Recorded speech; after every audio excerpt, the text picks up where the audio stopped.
Hi guys. Hey, last week I videoed about this idea of exercising my hands by kind of walking them around on things. By the way,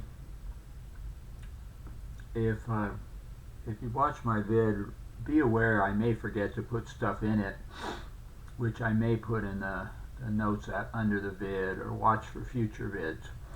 Anyway, you can walk your hands on various things, your own body, or I like to walk them on, let's see, things around me. Huh.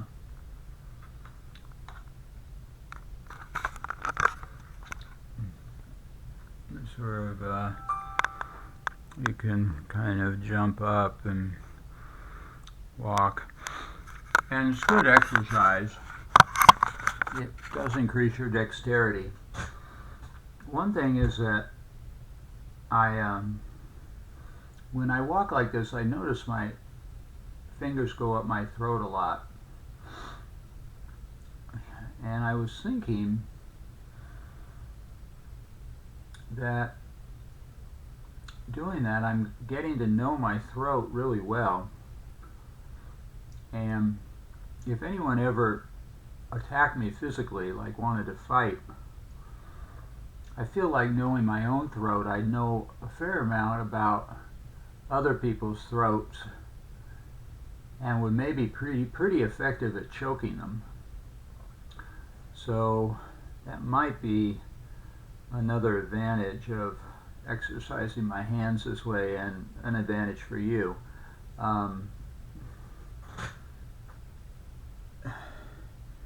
Because when you walk up, you sort of get the shape of the throat and sort of get to know the different nerves and things in there. Nerves and, the parts in there, I guess. Hopefully no one will ever attack you or me or anyone. It also might be a good way to learn to sort of protect your own throat if someone tries to choke you, because you sort of get to know your own throat better. I can say too, I did read a story about a man attacked by a leopard, and he survived by choking the leopard to death, or choking the leopard, I think, to death, but maybe just choking an animal that attacked you might be enough to make it go away. Now, with me, I've been sort of walking my fingers inside my mouth. That might sort of go with kind of knowing the whole throat and mouth, and knowing them well, you might be able to attack them better. If someone attacks you first, you should not attack first. But if someone attacks you, you might be able to go after them more effectively.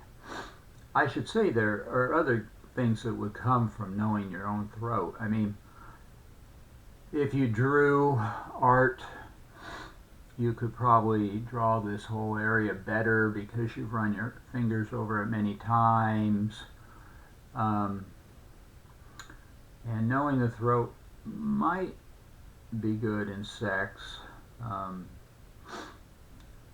I unfortunately, I haven't had the opportunity to try that, but I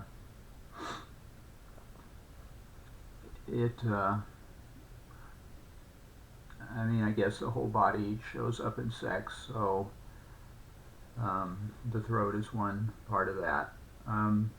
So I just thought I'd share that. I mean, anyone could use, if I'm right, that it would help you understand how the throat works and get better at choking. And when you do this, you get some dexterity in your hands and probably some strength. So it's not just knowing the throat, it's probably being able to use your hands better on someone's throat if you need to. Again, I hope no one ever needs to. So I may as well say this is a good way to know many parts of your body. You can kind of learn just by kind of walking your hands up and down. You sort of, I think, as you go a little slower and bit by bit, you sort of learn those body parts. Um, you sort of notice little details of those body parts that are pretty interesting. Um, Now, I did actually look up, well, I think there's some idea you might see in the movies. I'm not sure, I think there supposedly might be nerves in the throat that in the movies, so you might see someone just touch the throat and it causes a person to faint. I really didn't get a definitive answer on that. I read about it. Um, I guess I don't think I'll ever, and I can feel there's kind of odd feelings in the nerves here when you touch with your fingertips and your tips of your thumbs. I don't know, I'll probably never take this far enough to see if it would make me faint, but it's probably good to at least somewhat know those nerves if you have to defend yourself. um, I guess, I guess um, I guess in an instant you might experiment while you're being attacked to see if squeezing there might stop the blood flow to your attacker's brain, or like I say, you could just try to choke them. But I do think I'm right that by knowing your own throat, one throat, other throats probably aren't that different, and you'll probably get a sense better of how to choke someone if you need to.